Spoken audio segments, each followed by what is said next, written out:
Hi everybody, welcome back to my channel. Today I am gonna take some time to sit down and talk to you guys about my labor and delivery story. So if you guys are interested in seeing and hearing about my labor and delivery, then just keep on watching. I'm kind of limited on time. I am trying to dive into motherhood the best that I can, but I only have an 11-day-old and she is on no kind of schedule and she is pretty much waking up and going to sleep whenever she feels like it. Right now I believe she's going through her 2-week growth spurt, so she's eating a lot quicker than 2 or 3 hours. She's waking up at an hour, she's waking up at an hour and a half to eat, and she doesn't necessarily finish her bottle or her feeding, but she gets just enough to make herself full to go back to sleep. So I am going to kind of listen and try to get through this video as quickly as possible. I am so sorry it took me almost 2 weeks to get my labor and delivery vlog up. I had to actually edit the video at my grandparents' house because I do not have a laptop to do so, and I recorded most of the labor and delivery from my camera, and there's no way for me to get the files from the camera onto either my iPhone or my iPad to edit. So I had to put everything into a Google Drive at once and then edit everything that I had from my phone, and I had over an hour and a half of footage. So I am 11 days postpartum when I'm filming this. You guys will be seeing this around the 2-week mark, and I'm here. I've had my baby and I have survived the first 2 weeks, and it has been exhausting to say the least. I know it may not look like it has been exhausting because I actually had time to do my hair and my makeup today, but it has been so overwhelming and so hard to adjust to motherhood. A lot harder than what I expected it to be. It's emotionally, mentally, physically, it's exhausting. And as a first-time mom, you just don't understand how hard it actually is until you go through it. And that is exactly how I feel about labor and delivery. It was such an amazing experience. I beat my fear and everything turned out okay, but it was one of the most scariest, overwhelming, exhilarating thing I've ever done in my entire life thus far. So I am going to be reading notes from my iPad. I did what I could to kind of document everything when I was in labor, and I did that so that I could make this video for you guys. So if everyone knows and you've been following me, I had a scheduled induction at 39 weeks. It was an elective induction, which means I chose to have the induction done. Did I need an induction? No. Medically, I did not. But in the state of Indiana, at 39 weeks, you are allowed to choose that for yourself. And I am so glad I did. I have a positive experience to share with you guys.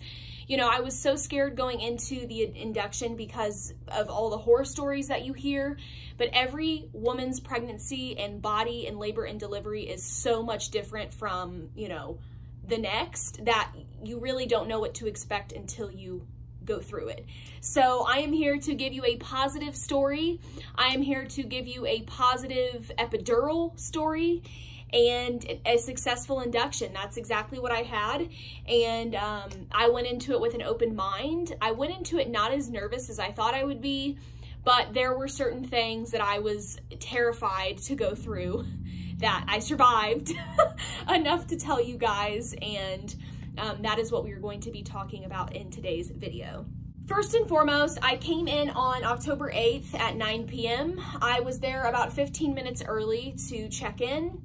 We got situated into our labor and delivery room. Most hospitals, you start out in a labor room and you end up in a postpartum room. That's pretty typical for most hospitals. It took us around an hour and a half to get all of the paperwork done. I did not have the opportunity to get paperwork done before the induction because of the COVID protocols. And as I've stated in videos prior to this one, the COVID protocols for my hospital weren't as strict as most. No, I couldn't have more than one support person, but I did not have to wear my mask. They were not strict on that at all, and I did not have to be tested for COVID. So I came in, I got situated, and I filled out paperwork by around 10:30 p.m. I ended up going with the Cytotec orally. You can also get the Cytotec vaginally, and there's a Cervidil, I believe, is another name for it. It's pretty much the pill that you can take orally or vaginally to get things going a little bit, and it helps with dilation and effacement. When I came into the hospital, I was only around 70% effaced, and I wasn't stationed at all quite yet, and I think I was 1 centimeter dilated, and that was pretty much all of the progress that I had from weeks 38 to week 39. I did not have my membrane swept prior to labor, and we started that oral dose. It didn't taste like anything. It kind of had like a, I don't want to say a bad taste, because it really didn't taste like anything. It just kind of tasted like nothing, but you couldn't eat or drink beforehand, but you could definitely eat or drink after. I'm happy I was able to eat or drink. Most of the time with inductions, you aren't allowed to, but I ate as much as I could before. I was able to use the bathroom. I was able to get up, but I was hooked up to monitors, and the way they had it was I was able to get up after, I think, an hour after the medicine, and I was able to use the bathroom after 2. So this medicine worked through my system all night. At first, I only had 1 dose of the medicine, and I was still at 1 centimeter dilated and 70% effaced. I did have smaller contractions that started at around 11 or 12 a.m. the same day, well, going into the 9th, I'd say, but I didn't really have anything happen with the first dose, and they administered the second dose at 2:30 a.m. and they gave me a double dose of the Cytotec. So instead of giving me a half pill, they gave me a full pill. Going into around 3 a.m., I still hadn't slept. I was not able to sleep. The hospital has lots of noises. It doesn't feel like home. Even with bringing my own pillows and blankets, I just couldn't sleep. I think it was just the excitement and, you know, the anxiousness of everything. I just couldn't sleep. And it made me so mad because I was so exhausted and I just could not sleep. And checking in, going down the line, by 5 a.m. I still had not slept, and the contractions were getting a little bit more frequent, but not much. I'd say they were probably like a 2 or 3 on the pain scale. They didn't really feel like anything, and that was with just 2 doses. The doctors came in at 7 a.m. and they gave me another dose, a double dose. So instead of a half pill, again, they gave me a full pill. But I was still at a 1, but I was experiencing more pelvic pressure and pain, and I was starting to get a little bit more uncomfortable, but not much progress has happened in that region. I was just starting to feel a little bit more, and I mean, it is to be expected. It had been around 7 or 8 hours, and I had been on 3 doses of medicine, so that was to be expected. And by 9 a.m., I had contractions every 2 to 3 minutes apart. I was honestly starting to feel a lot. Between that 2-hour time frame, I was feeling a lot. And I haven't had contractions ever in my life, and they are definitely uncomfortable. I felt them in my butt.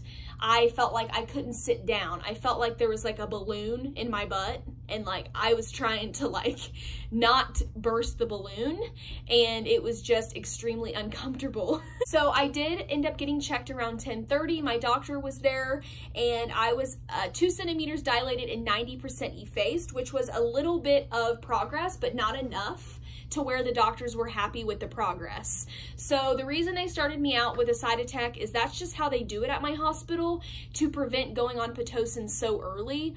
And it did help a little bit with, you know, taking all of those doses of the Cytotec, but it didn't really do much. So she told me at around noon or 12:30, she was going to come in and see if I had progressed anymore, and we would take the next steps. Around 11:15, I had Pitocin started. They started me out on a very low dose. I'm not sure of the dosage. I don't know. I don't know how any of that works. They just told me at around that time we had gotten started on it. And by 11:30, they got my epidural ready and they administered the epidural. I will say that it kicked in within 10 or 15 minutes, and it was a very weird sensation. It definitely didn't hurt like people say that it does, but when you're fighting through contractions, it's quite painful and it's really nerve-wracking. But I had a good epidural. I found out later on that with the doses of epidural that I had a successful, good epidural to where I didn't need any other kind of numbing medicine. So that made me happy. In the moment, I was very terrified. That was one of the first things that I was scared about. But what kind of felt like in the middle of my back down towards my lower back, it kind of just felt like a trickle of coldness, like kind of like a little waterfall, kind of like trickling down. But it was inside instead of being on the outside of your skin. And I felt that maybe 2 or 3 times as they administered the medicine. And by about 10 minutes, I could not feel my legs. I couldn't feel anything. And being out of control like that and then being confined in your bed is really, really scary. Like, my anxiety was through the roof. Like, yes, it was a lifesaver. I had only gotten to 2 centimeters and I needed an epidural, and it worked, but it was a weird feeling. You feel like pins and needles. You feel like you have no control. You feel a lot of things, like mentally, but physically you don't feel anything at all, which is great. You know what I mean? That's what people want. And I'm happy that that is what happened, but epidurals can also slow the process down, which is what I think happened with me, because by 12 o'clock, I had the epidural in, and I didn't even have my daughter until midnight. So I was in the bed for a long time, and not being able to feel your legs and not being able to do a lot of things is just really terrible. But with the Pitocin starting and the epidural in immediately after, I was not able to feel anything after that. Contractions, nothing. I was not able to feel anything. They did also put the catheter in because, as you know, you're not able to go to the bathroom, and I think they waited about an hour or 2 to put the catheter in. I didn't need to go to the bathroom until then. So I didn't feel that in either, which was my second big fear, and I managed to get through it without any pain, and it was easy. That the catheter was put in by 12:50, so that gives you a little bit of a time frame, maybe not as long as 2 hours, but you get the point. My doctor left and came back, and at 3 o'clock she checked my cervix again, and I was now out of 3, and I was 90% effaced. And she did break my water. It did not break on its own. She had to break it, and again, I did not feel anything. I did feel like a warm gush, but since I had the catheter in, it made it a little easier not to even feel anything, and I was thankful because that was the third thing that I was very terrified of. At 2 p.m., which this kind of goes back a little bit. At 2 p.m., they did place the peanut ball under my legs in the bed. Now, when you get an epidural, you have to lay on one side for one... Oops, sorry.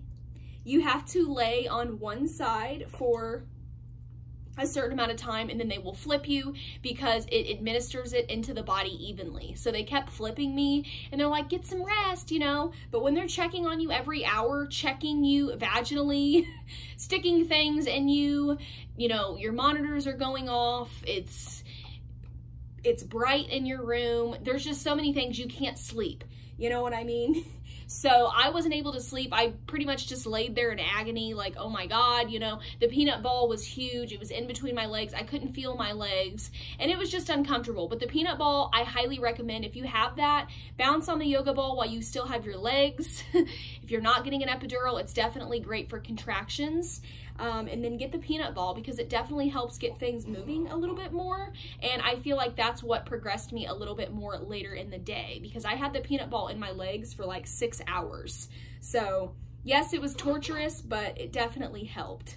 By 4 p.m., I was able to feel my legs a little bit more. I had some movement. I was able to like move my toes, which made me feel a little bit better.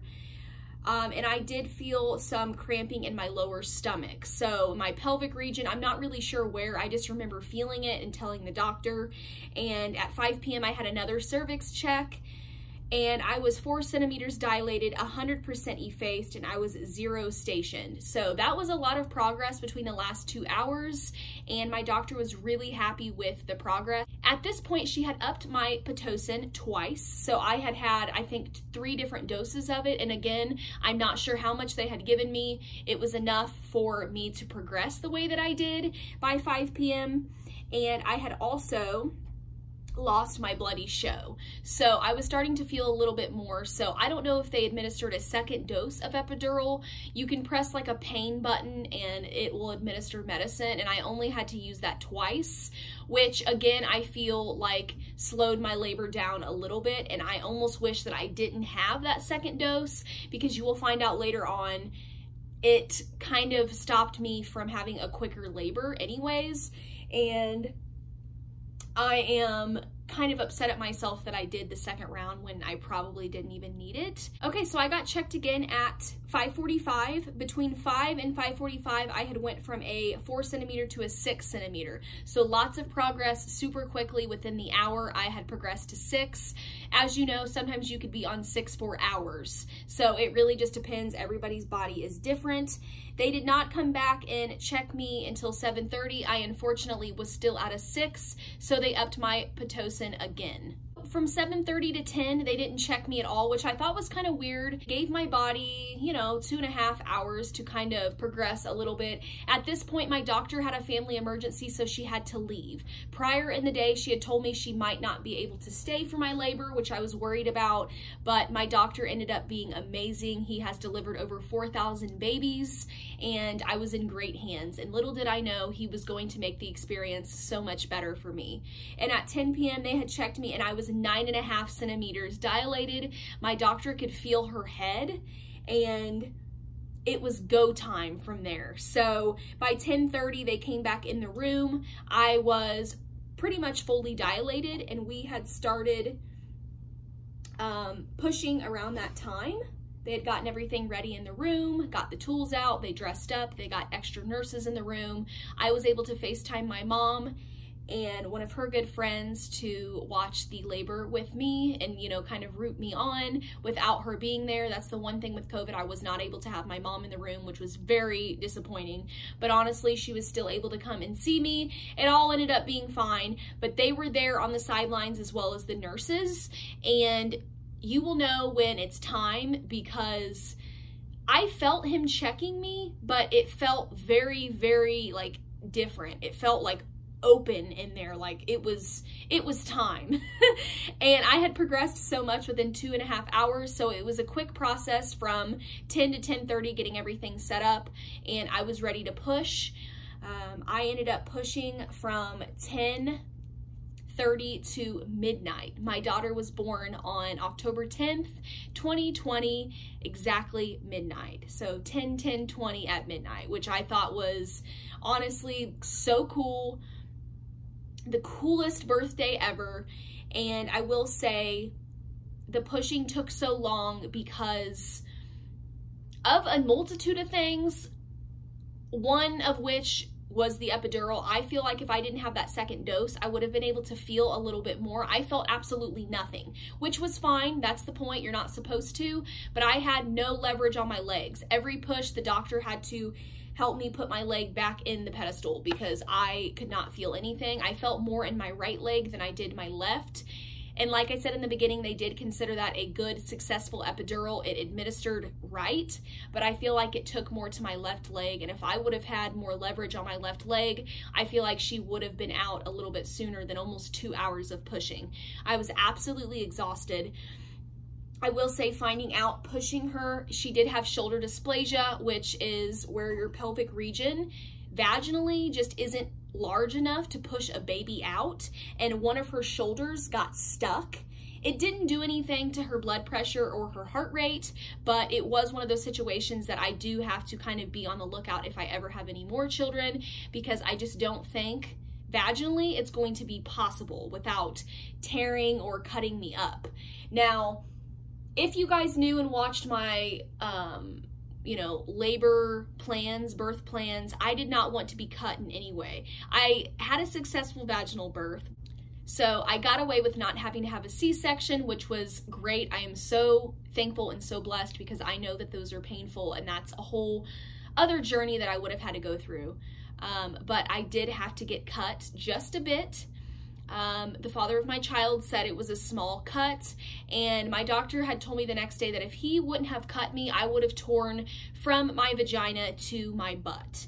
With how the shoulder dysplasia was and how she just kept going in and out, which is normal to a point, but when you keep your baby in there for so long, it can cause a lot of damage. If he wouldn't have cut me, it would have been very bad. And I will say that 11 days postpartum, I feel little to nothing down there. It's not uncomfortable anymore. Of course, I'm still going through other postpartum things, which I will do a whole separate video on. I'm not feeling anything, you know what I mean? And the stitching wasn't multiple stitches, it was one that he wove together. And I have looked down there, I shouldn't. Last week I got off the toilet and cried because I was so disturbed. But looking at it now, 11 days postpartum, it's good. You know what I mean? My girl's cool, she's good. I did have to get cut, and I am thankful that he did that because of the trauma of the shoulder dysplasia. She wouldn't have made it out without severely tearing me, and I didn't tear. I was cut and sewn up, and I'm thankful for that. I definitely would have taken a different route if he wouldn't have done what was in my best interest, but that is what ended up happening. She ended up being 6 pounds, 10 ounces and 19.5 inches long. So they think that since she was in the birth canal so long, her head was a little bit coned, which added on about 0.5 to her actual height. So they think that when she left the hospital, she was around 19 inches. Everything went great. It was what I would have imagined and more. I'm so glad that I was able to get it on video. It was one of those things that, you know, you don't really know what to expect until you go through it. I survived, I lived, my baby girl is here. We are happy, we're healthy, and I couldn't be more thankful for the support. The hospital, all of my nurses, my doctors, everyone was so welcoming and so nurturing, and I truly believe I wouldn't have been able to do it without the team of support that I had. So that is pretty much it. I know you guys are probably waiting to see my baby. She's in my arms right now asleep. And I'm gonna show you the baby because that's the best part about all of this.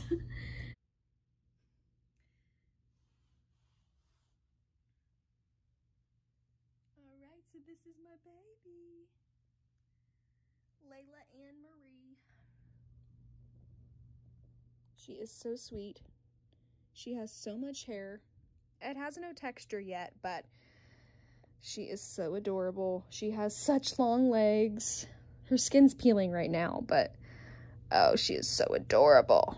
And even in just 11 days, she looks so different. All right, guys, and that concludes my successful, positive birth story. I really hope you guys enjoyed this video. Again, thank you so much to my supporters and my subscribers, and for all of the love over the last 10 months. You guys have no idea how amazing it's been. I've met a lot of amazing people here on YouTube sharing my pregnancy journey, and now going into motherhood, I cannot wait to share more with you guys, raw and real. Thank you guys again for watching. I will talk to you very soon.